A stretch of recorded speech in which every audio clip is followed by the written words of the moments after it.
Bonjour tout le monde, bienvenue à cette troisième partie de notre série d'études sur le péché originel.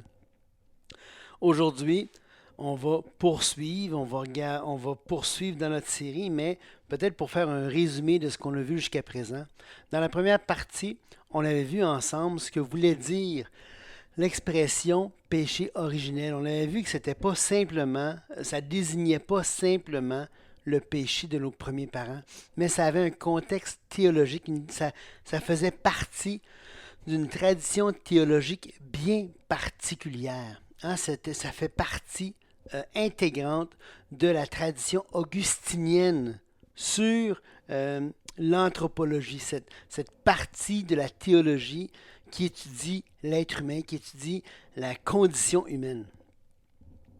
Donc, c'est ce qu'on avait vu dans la première partie. Dans la deuxième partie, on a vu un petit peu d'où ça venait cette idée-là. On avait vu justement que ça venait d'Augustin. Et c'était avec Augustin que ni plus ni moins l'orthodoxie avait été déplacée pour avoir ce regard sur l'être humain et qui voit essentiellement l'être humain comme étant incapable de répondre à Dieu sans que Dieu n'intervienne miraculeusement à son égard. Soit par le moyen d'une grâce efficace, d'une grâce irrésistible, soit par l'entremise d'une grâce prévenante. Augustin va utiliser les deux expressions, ou en tout cas la grâce efficace, la grâce prévenante, la grâce. Il va avoir toutes sortes de grâces qu'il va élaborer. Hein, et on ne prendra pas nécessairement le temps de regarder ça ensemble, puisque ça rentre plus dans le côté historique du développement de la théologie de la grâce, qui est intéressante en soi, mais on s'éloigne vraiment là, du sujet de notre série d'aujourd'hui. Mais aujourd'hui, de quoi on va parler? Alors, la dernière fois, on avait vu que Augustin s'en était pris finalement et avait commencé à modifier sa théologie lorsque, à la suite d'une rencontre d'écrits, ou en tout cas à la suite d'un échange d'écrits avec un moine qui s'appelait Pélage. Et on va se tourner vers Pélage un petit peu pour comprendre qui il est, comprendre d'où il vient, comprendre pourquoi il a été vilipendé de cette façon-là. On va voir que le nom Pélage a été instrumentalisé, devenu une arme, est devenu une arme pour justement critiquer les adversaires de la tradition augustinienne sans avoir à débattre du fond. Alors on dit, Pélage est un méchant. Si tu rejettes la tradition augustinienne, tu es un pélagien. Ou, un peu moins pire, un semi-pélagien, mais tu es un méchant quand même. Ou tu es un semi-méchant. Un semi-hérétique. Fait qu'on va regarder ça un petit peu et on va voir que l'histoire de la situation, elle est vraiment intéressante. Donc,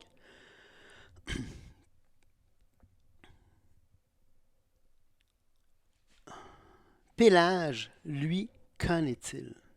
Alors, Pélage, qui c'était Pélage? Bien, Pélage, il est né vers 350 dans les îles britanniques.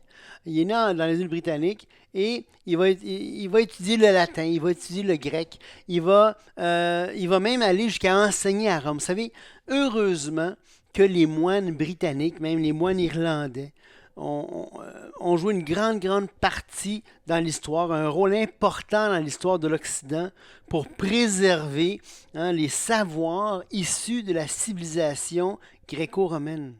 N'eût été de ces moines érudits qui sont venus enseigner à Rome, qui sont venus enseigner le latin à Rome, qui venaient de la Grande-Bretagne, qui venaient donc tant plus vers le sud, plus vers le nord, aussi en Irlande,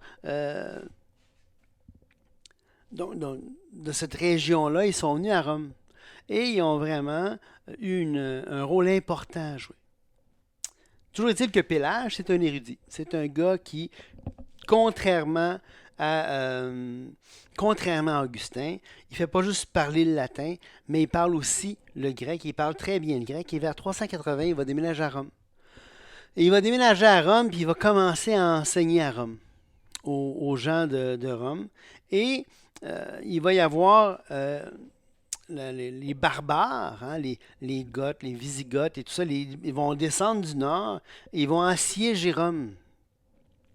Et suite au saccage de Rome, les chrétiens de Rome, beaucoup de gens qui sont à Rome vont fuir à Carthage. Et justement, quand Alaric, qui est un Wisigoth, qui va justement qui va finalement conquérir Rome en 410, quand Alaric va arriver, ce barbare, entre guillemets, eh bien, Pélage va fuir vers Carthage.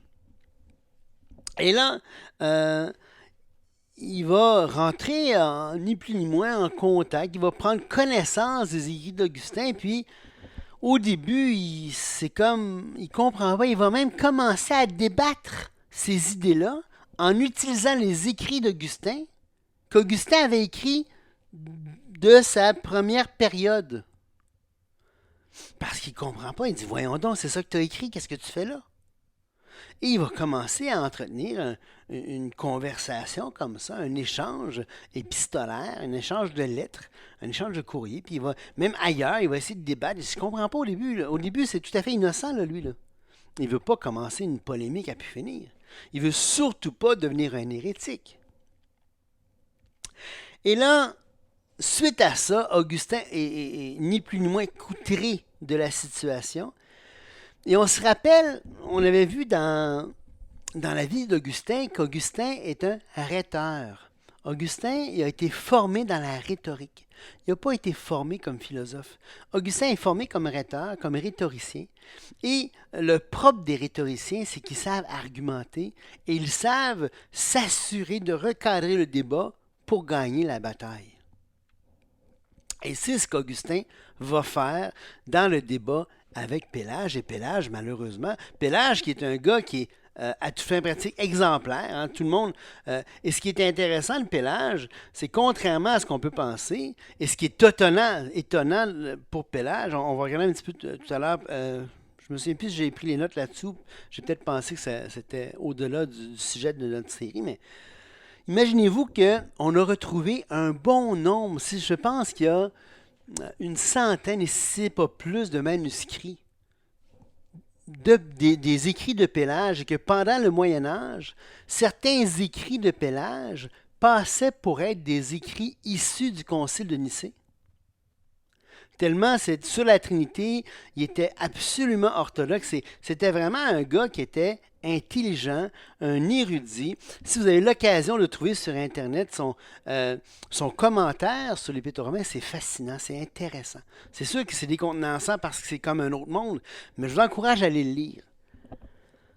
Et donc, Pélage, au départ, lui, il embarque dans ça en toute bonne foi. Là. Il n'y a aucunement l'intention d'attaquer la personne d'Augustin.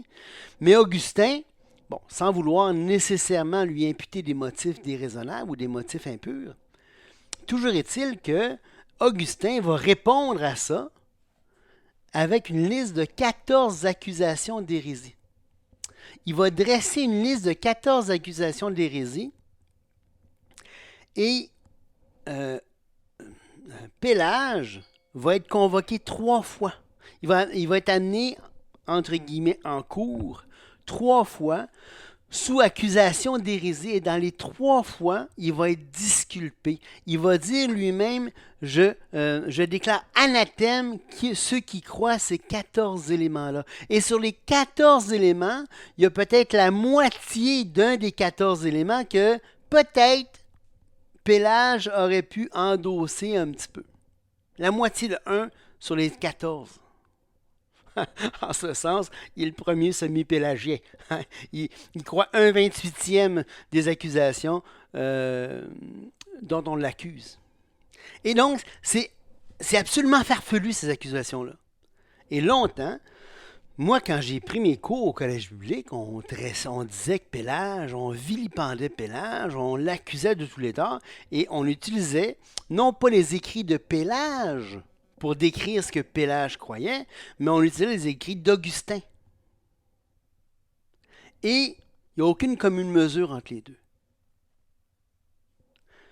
Pélage, c'est à toute fin pratique, dans ses écrits, c'est un moine qui croyait exactement la même chose, ou en tout cas, dans les mêmes lignes. Personne ne croit exactement la même chose que tout le monde, là. Mais il faisait partie de la grande tradition d'avant Augustin, on l'a vu ensemble, qui affirmait le libre arbitre, qui affirmait que Dieu était... Et on va voir un petit peu la pensée patristique de l'époque un peu plus tard, aujourd'hui ou la prochaine fois. Mais il ne croyait pas différemment des autres. Si tu regardes ce que Pélage peut écrire, si tu regardes ce qu'un gars comme Jean Chrysostome peut écrire, il n'y a pas vraiment de différence. Okay? Alors, c'est impressionnant de voir la force. Et une quatrième fois, Augustin va l'accuser, entre autres, il va mettre sur pied un concile en Afrique. Vous savez, il est en Afrique, là. Il y a beaucoup de poids politique en Afrique. Mais là, dans le même temps, il faut comprendre que les barbares, et on l'a dit tout à l'heure, Alaric va prendre Rome ou a déjà pris Rome. Il y a toutes sortes l'Empire romain est en débâcle total. L'empereur doit tenter de gérer ça. Et l'empereur m'a dit, non, non, non, non. Il dit là, en plus d'avoir les barbares qui saccagent Rome, on ne commencera pas à avoir une chicane dans l'église. Alors c'est l'empereur qui tranche. Et qui dit, OK, Pélage a tort, Augustin a raison, c'est fini comme ça. C'est même pas il n'y a aucun concile au départ, au début, là, parce qu'à chaque fois, Pélage a été innocenté, là, lui. Là. Mais c'est seulement quand Augustin a fait son concile, je pense que c'est le concile de Carthage, qui a dit non, Augustin, Pélage est un méchant, est un hérétique. Et là, Pélage était absent lors de ce concile-là. Et c'était en son absence, il n'a pas eu l'occasion de défendre son nom. Que finalement l'empereur, et à un moment donné, le pape a vacillé. D'un côté, il a dit, ben oui, finalement, Pélage, il n'y a pas de tort, Pélage. Mais là, tout d'un coup, dans l'histoire, on ne comprend pas pourquoi, parce que du jour au lendemain, le pape change d'idée, mais il y a cet édit de l'empereur. Alors, on peut comprendre probablement que l'empereur a tranché, et sans aucun doute, ça, c'est hors de tout doute que l'empereur a tranché. Et c'est l'empereur qui a déclaré au départ, c'est l'empereur qui a déclaré Pélage comme hérétique. Pour calmer le jeu, parce que ça brassait à Rome, ça brassait partout. Fait que là, à un moment donné, wow, un instant les chrétiens, ça suffit, on va régler ça tout de suite. Pélage a tort, Augustin a raison, c'est fini là. Et c'est comme ça que Pélage est devenu synonyme du mot écœurant. Excusez-moi l'expression, c'est devenu un hérétique de la pire espèce. Écoutez, dans bon nombre de... Je pense par exemple à la confession luthérienne. C'est quoi son nom? En tout cas, Osborne. Le nom m'échappe, là. Mais son nom, les noms des autres hérétiques sont pratiquement pas mentionnés, mais lui, il est mentionné par exemple. Okay. Lui, il est mentionné par nom. Fait que, ce gars-là, okay, qui a probablement marché avec Dieu toute sa vie, qui cherchait à connaître Dieu, et il ne cherchait pas à gagner le ciel par ses propres forces. Il n'a jamais enseigné ça, il n'a jamais même pensé ça. C'est vraiment n'importe quoi. Puis on va voir les accusations d'Augustin dans quelques instants, c'est phénoménal. Tout ça pour dire que beaucoup pensent, ou certains pensent, que dans le fond, Augustin, parce qu'il était attiré, on l'a vu tout à l'heure, la dernière fois, il était attiré, où il y avait cet attrait, ce regain d'attrait pour le manichéisme. Il était fasciné par le néoplatonisme. Il y avait tout ce regain d'attrait vers ses anciens amours. Il a comme utilisé ça pour déplacer l'orthodoxie. Pour enseigner ce qui n'a jamais été enseigné au départ, il a innové. Augustin, c'est ni plus ni moins qu'un grand innovateur en matière de foi. Ce qui était intéressant, j'écoutais une érudite sur Pélage, et elle disait, mais oui, mais c'est pas nécessairement mauvais, cette innovation-là d'Augustin. L'innovation, elle disait, pourquoi rester toujours dans le passé, plutôt qu'innover? je lisais un truc sais-tu, de Dulles, qui est un apologète catholique, qui a écrit un livre extraordinaire sur l'histoire de l'apologétique. Et ce que ce gars-là dit, ni plus ni moins, c'est que le christianisme est comme devenu en âge, euh, est comme devenu à maturité le jour où elle a laissé, avec Augustin, rentrer la pensée grecque dans l'Église. Alors, il y a cette idée que c'est tout à fait légitime, c'est normal, c'est bon que la pensée grecque rentre dans l'Église. Alors que Paul va dire, il va dire, écoutez, les Juifs, comment il va dire ça? Je vais vous trouver ça tout de suite, le verset là, dans 1 Corinthiens chapitre 1. C'est un passage remarquable qui va dire...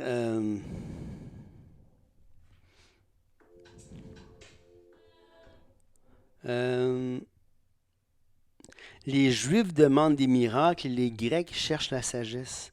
Nous prêchons Christ crucifié, scandale pour les Juifs, folie pour les païens, mais puissance de Dieu et sagesse de Dieu pour ceux qui sont appelés tant Juifs que Grecs. Car la folie de Dieu, écoutez bien ce qui est écrit ici, là, ce que Paul va dire clairement pourtant. Car la folie de Dieu est plus sage que les hommes et la faiblesse de Dieu est plus forte que les hommes. Considérez, frères, que parmi vous, qui a été appelé, il n'y a ni beaucoup de sages selon la chair, ni beaucoup de puissants. Et il va dire un peu plus bas, verset 21, il va dire que puisque le monde, avec sa sagesse, n'a point connu Dieu. Dans la sagesse de Dieu, il a plu de sauver les croyants par la folie de la prédication. Les Juifs demandent un miracle, les Grecs cherchent la sagesse. Alors, avez-vous remarqué ici ce qui est impressionnant, ce que Paul va dire? Les Grecs n'ont pas connu Dieu. Mais, pour une raison incompréhensible, avec l'arrivée d'Augustin, et un petit peu avant quand même, parce qu'au départ, les apologètes, ils veulent exprimer la foi chrétienne en termes que la culture environnante peut comprendre, mais à un moment donné, il y a un dérivé, il y a comme un déplacement de l'orthodoxie. Et là, on commence à prendre le néoplatonisme comme étant la base de la foi. Okay, mais ça, c'est une autre histoire. Alors, le pélagianisme n'est qu'un mythe. Et ça, il faut le comprendre. Pélage a bel et bien existé, mais les accusations d'Augustin, le pélagianisme comme tel, ça, c'est un mythe. Peut-être que par la suite, il y a des gens qui ont... peut-être que par la suite, il y a des gens qui, à cause des calomnies sur Pélage, on dit, ben, nous autres, on croit à ça, ce que Pélage a dit, et ils se sont déclarés pélagiens. Mais non. Avant ça, c'est une invention pure et simple d'Augustin, le pélagianisme. Les 14 accusations d'Augustin. La première, pour Augustin, il va dire que Pélage enseigne qu'Adam a été créé mortel et ne serait pas mort, et serait mort, excusez-moi, qu'il ait péché ou non. Ensuite, le péché d'Adam n'a fait de mal qu'à Adam et non à l'humanité. Troisièmement, la loi mène au ciel aussi bien que l'Évangile. Quatrièmement, les nouveau-nés ne sont dans le même état qu'Adam d'avant la chute. La race humaine entière ne meurt pas par Adam et ne vit pas par Christ. Alors, il y a 14 accusations et à chacune de ces accusations, Pélage dit, je considère ces accusations-là, ces affirmations, je les considère comme anathèmes. Et dans ces écrits, on ne retrouve aucun de ces propos-là. Je ne parle pas des écrits repris par Augustin. Je parle dans les écrits qu'on a retrouvés de Pélage. Et comme je vous dis, il y en a quand même beaucoup plus qu'on peut penser. Et donc, aucune de ces accusations-là n'a tenu, sauf la 9e. La grâce de Dieu est donnée en accord avec nos mérites et se situe dans la volonté humaine. Alors là, ici, il y a peut-être un aspect où est-ce que la grâce de Dieu est donnée en accord avec les mérites, mais c'est même pas clair dans les écrits de Pélage. Mais il y a peut-être ça, parce que certains écrits de Pélage, on peut voir que l'homme qui s'humilie, l'homme qui... Un petit peu ce que Pierre dit, hein? Dieu fait grâce aux hommes, il résiste aux orgueilleux. Un petit peu à cause de cette idée-là, peut-être que Pélage aurait cru la moitié de la neuvième accusation, mais pour le reste, aucune des accusations a tenu. Et ça, c'est remarquable. Écoutez, on a dressé des accusations exactement, on a fabriqué des accusations, ni plus ni moins, pour attaquer un gars, un moine qui avait consacré sa vie au Seigneur, qui était un érudit du latin, un érudit grec, qui n'était peut-être pas un rhéteur, il n'avait pas la qualité du langage que peut-être aurait eu un gars comme Augustin. Mais c'est un gars qui était consacré à Dieu, là. Fait qu'est-ce que... Fait qu'il faut comprendre ça. On arrive, surtout moi, j'ai grandi dans un milieu évangélique qui était, qui était touché, qui était informé beaucoup par le calvinisme, par l'aspect réformé, par la réforme, évidemment. Et moi, quand j'ai fait mes premières armes en théologie, ben Pélage, c'est un hérétique, là. Puis c'est la dernière chose que tu veux penser, de te faire appeler pélagien. Imagine-toi, ça, c'était comme l'horreur. Aujourd'hui, ben, si je regarde ce que Pélage a enseigné, moi, le disciple de Pélage, si tu veux, j'en ai rien à faire.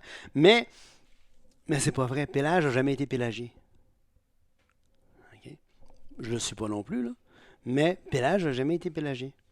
Il a peut-être été semi-pélagien, comme j'ai déjà dit, avec un 28e des accusations qui peut-être aurait pu porter. Mais écoutez. Bon. Alors là, quelqu'un pourrait demander, ou même Patrice, le semi-pélagien, lui, le semi-pélagianisme, ben, ça aussi, c'est un mythe. Parce que croyez-le ou non, c'est la même chose qui s'est passée, mais d'autres moines aussi ont été pris en demeure et qui ont été accusés faussement, eux autres aussi. Hein? Et par un gars qui s'appelait, si je me souviens bien, il s'appelait Césaire, qui était un disciple, on voit dans tous les sens du terme, hein, d'Augustin. Et lui, il n'était pas content de la réponse de ces moines-là par rapport à la question de la prédestination. Puis, il a écrit des textes. Et ces textes ont servi, ils sont presque repris entièrement dans le Concile d'Orange. Le Concile d'Orange qui va finalement déclarer cette pensée-là hérétique. Mais on devance les choses. Alors, le mot date de quand? Déjà, le mot semi-pélagien. Okay, je vous disais tout à l'heure, je vous ai parlé de Césaire, je vous ai parlé des moines. Bon. C'est vrai qu'ils ont été traités de semi-pélagiens-là, ces gens-là, mais savez-vous quand est-ce qu'ils ont été associés, que le mot semi-pélagien a été associé à ces moines-là? Avez-vous une idée de quand? Ça, on est au 5e siècle, là, hein? 5e, peut-être 6e siècle. Savez-vous quand est-ce que le mot semi-pélagien a été inventé et qu'on a associé ça à ces moines-là? Il va falloir attendre je pense que c'est le 16e ou le 17e siècle que le mot est inventé. Je l'ai écrit ici. Le terme désigne habituellement les enseignements du 5e et 6e siècle des moines d'Adrumète et des Massiliens. C'est une erreur. Le terme est utilisé pour la première fois au 16e siècle. Il a été inventé par Théodore de Bèze vers 1556, qui l'utilisa pour décrire la vision catholique romaine de la grâce et de la volonté humaine. Alors, vous savez, c'est qui Théodore de Bèze? Il y en a qui l'appellent le chien de garde de Jean Calvin. D'autres vont l'appeler son plus grand disciple. Hein? C'était le bras droit, ni plus ni moins, de Calvin à Genève. Si je me souviens bien, c'est lui qui a pris la relève de Calvin, directement à la fin du règne de Calvin. Alors, Théodore de Bèze, c'était vraiment un gars qui avait mainmise dans le calvinisme. Et c'est lui qui, le premier, va inventer le mot en 1556 ou autour de 1556. Et il va appliquer ça à la vision catholique romaine de la grâce et de la volonté humaine. Et sachez que le catholicisme a autant répudié Pélage à cause d'Augustin, parce qu'Augustin était élevé. Mais Calvin, Luther, on l'a vu, je pense, la dernière fois, c'était des augustiniens. Et le but de Calvin, le but de Luther, le but de Bèze, c'était de retrouver cette foi augustinienne. Non pas les premiers chrétiens, mais d'Augustin. Alors, peu de temps après, le mot a été utilisé dans la formule luthérienne de Concorde. C'est ça que je cherchais. Pour désigner les synergistes luthériens. Au départ, donc, le terme se référait à des enseignements contemporains. Donc, de Bèze et dans la Concorde, dans la formule de la Concorde, c'était 1577, c'était pour faire référence à des enseignements contemporains. Et encore une fois, c'est un mot qui a été inventé dans le seul but de discréditer les adversaires sans adresser le fond de la question. On n'a pas besoin d'argumenter. On sort un méchant, on sort le loup-garou du sac, puis on va dire, tous eux autres, là, c'est des demi-loups-garous. Hein? Ni plus ni moins. Des demi-Frankenstein, des demi-monstres. Okay? Et là, on peut simplement dire aux gens qui sont peu ou pas éduqués, parce que c'est le clergé qui même à ce moment-là, détient à peu près tout, on va dire, fiez-vous pas aux autres c'est des méchants. Hein? Et on va utiliser ce terme-là pour calomnier ou pour attaquer des gens, la croyance des gens, sans aucune preuve d'une part, puis deuxièmement, pour éviter d'avoir à discuter du fond. Et les catholiques romains ne se sont pas laissés faire, en tout cas, ne sont pas restés là, parce qu'ils autres aussi vont l'utiliser. Ils vont l'utiliser en 1571 pour désigner ceux qui étaient visés par le Concile d'Orange. Alors, c'est là qu'on va, pour la première fois, autour du pas vers la fin du 16e siècle, ils vont utiliser ça pour accuser les moines d'Adrumète et les Massiliens, qui étaient visés par le Concile d'Orange, et eux autres aussi, c'était n'importe quoi. Alors, même les Massiliens, les moines d'Adrumète étaient loin de correspondre à la description faite par le Concile d'Orange. Alors écoutez, je vous laisse là-dessus, puis on se voit la prochaine fois. Que Dieu vous bénisse.